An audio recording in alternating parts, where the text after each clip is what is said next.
Hey folks, in this video I will show you how to access WSL using Windows Terminal.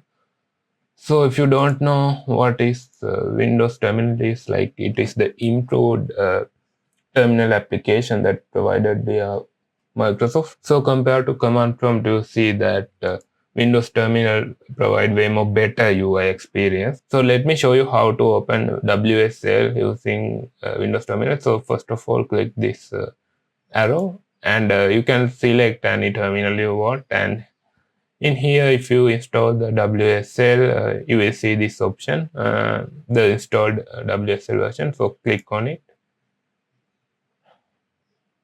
So now you can see it's navigate to WSL terminal. So if I add some Linux command here, you can see it's working.